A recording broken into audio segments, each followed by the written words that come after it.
Не забудьте подписаться на наш канал, чтобы увидеть такие автомобили.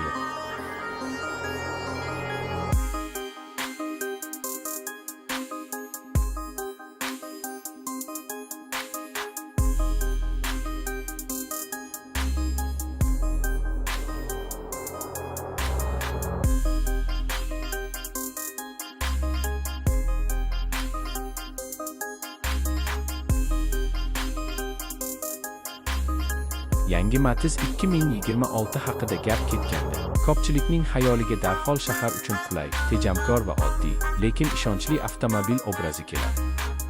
Matiz nomi O'zbekistonda yillar davomida arzonligi, kam yoqilg'i sarfi va oson xizmat ko'rsatish bilan mashhur bo'lib kelgan.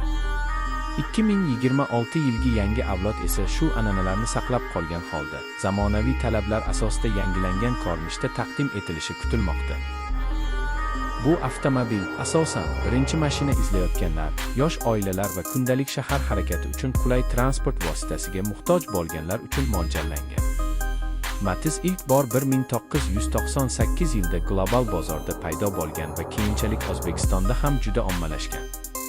Yillar davomida u bir necha marta yangilandi, ammo asosiy falsafasi o'zgarmadi: arzon, ixcham va ishonchli bo'lish. 2026 yilgi yangi Matiz esa avvalgi modellariga qaraganda ancha zamonaviyroq dizayn va texnologiyalar bilan chiqishi kutilmoqda. Tashqi ko'rinishda yumaloq shakllar o'rnini aniq chiziqlar egallab, old panjarasi va faralari LED texnologiyasiga yaqinlashtirilgan. Kichik o'lchamiga qaramay, avtomobil yanada katta va jiddiyroq ko'rinishga ega bo'lgan. Salon ichiga kirganingizda esa oldingi Matizlardan farqli ravishda soddalik bilan birga qulaylik ham seziladi. Panel dizayni zamonaviy uslubda ishlangan. Markaziy qismda multimedia ekran bo'lishi mumkin. U orqali navigatsiya, musiqa va telefon bilan bog'lanish funksiyalaridan foydalanish mumkin. O'rindiqlar kundalik foydalanish uchun yetarlicha qulay, orqa qator esa qisqa masofalar uchun mos. Bagaj hajmi katta bo'lmasa-da, shahar hayoti uchun yetarli darajada amaliy. Texnik jihatdan yangi Matiz 2026 kichik hajmli, yoqilg'ini tejaydigan dvigatel bilan jihozlanishi kutilmoqda.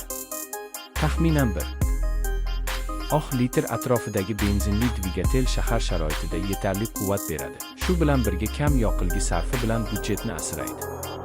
Mexanik uzatmalar qutisi asosiy variant bo'lishi mumkin. Ayrim bozorlarda avtomat uzatma ham taklif etilishi